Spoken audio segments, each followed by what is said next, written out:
Hello everyone, আসসালামু আলাইকুম। আজকে তৈরি করে দেখাবো চিংড়ি মাছের বড়া। চলুন। এখানে আমি কিছু চিংড়ি মাছ নিয়েছি। এগুলো হচ্ছে সামুদ্রিক চিংড়ি। এখানে কিন্তু প্রচুর পরিমাণ বালি থাকে আর কাঁকড়া থাকে। এগুলো পরিষ্কার করে নিতে হবে আর বালিটা ভালোভাবে ধুয়ে নিতে হবে। পানিতে ঝুড়িতে রেখে পানিতে চুবিয়ে কিছুক্ষণ পর পরে হাতে দেখতে হবে পানিতে নিচে তলনিতে বালিটা বসে আছে কিনা। বালি যদি থাকে তাহলে কিন্তু বারবার যতক্ষণ পর্যন্ত বালিটা ভালোভাবে পরিষ্কার না হয় ততক্ষণ পর্যন্ত কিন্তু ধৈর্য সহকারে এটা পরিষ্কার করতেই হবে। তা না হলে বানানোর পরে দাঁতের নিচে কিচকিচ করে একটা শব্দ হতে থাকবে আর খেতে পারবেন না, পুরো কষ্টটাই মাটি হয়ে যাবে। তো আমি ভালোভাবে কিন্তু ধুয়ে নিয়েছি। এবার এটাকে একপাশে রেখে বাকি উপকরণটা আমি দেখাচ্ছি কি এর সাথে কী দিতে হবে। এখানে আমি ১ কাপ ডাল নিয়েছি, মুসুর ডাল।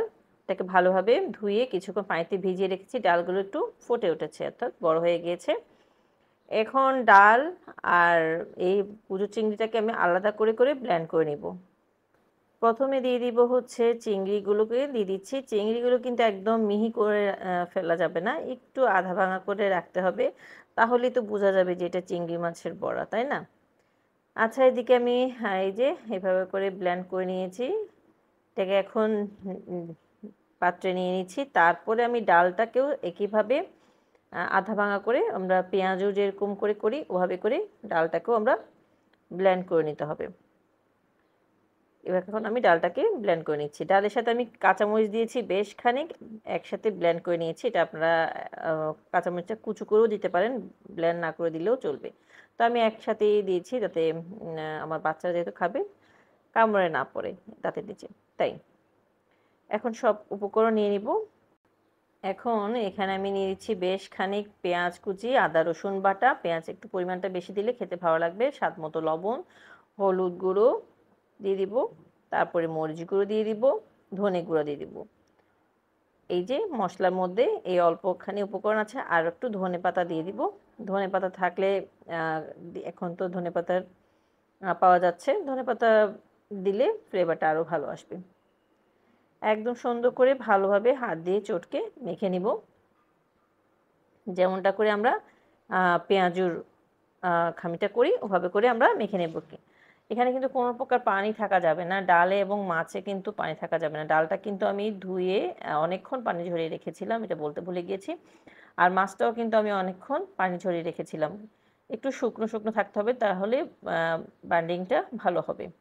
আর যদি দেখেন আপনাদের চিংড়ি মাছে একটু পানি রয়ে গেছে, ভালো বাইন্ডিং হচ্ছে না, সেক্ষেত্রে আপনারা একটু চালের গুঁড়ো দিয়ে দিবেন। আর কিছুই লাগবে না। আর এখানে ঝালটা আপনাদের উপর ডিপেন্ড করে কম বেশি করে নেবেন। তো এই তো আমার মাখামাখি হয়ে গেছে। আমি একটু দেখছিলাম যে হাতের বাইন্ডিংটা হয়েছে কিনা। হ্যাঁ, একদম পারফেক্ট হয়েছে। এবার আমি কড়াইতে তেল গরম করতে দিয়ে দিয়েছি আগেই। এবার একে একে তেলে আমি দিয়ে দিচ্ছি। আপনারা কিন্তু চাইলে এটাকে ফ্রোজেন করেও রাখতে পারেন। একটা ট্রেতে পলি বিছিয়ে নেবেন।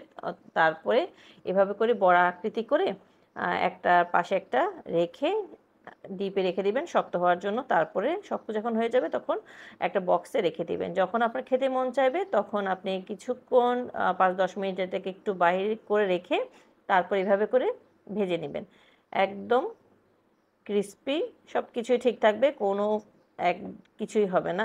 এভাবে কিন্তু আমি রেখে দিই। আমি কিন্তু বেশ এভাবে করে রেখে অনেক দিন ধরে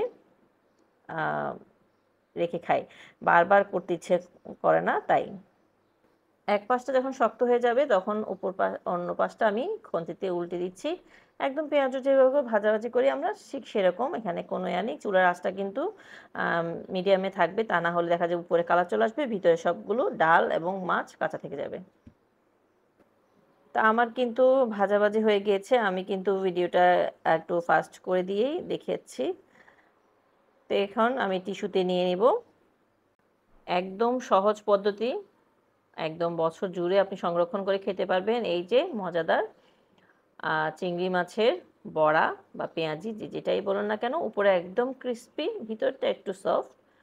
আর আর সম্পূর্ণ যদি ভিতরটাও যদি একদম পেঁয়াজির মতো একটু ক্রিস্পি খেতে চান তাহলে এখানে আপনাকে চালের গুঁড়ি ব্যবহার করতে হবে। তাহলে একদম পেঁয়াজির মতো সম্পূর্ণটাই ক্রিস্পিনেস চলে আসবে। তো এই পর্যন্ত। আল্লাহ হাফেজ। আসসালামু আলাইকুম।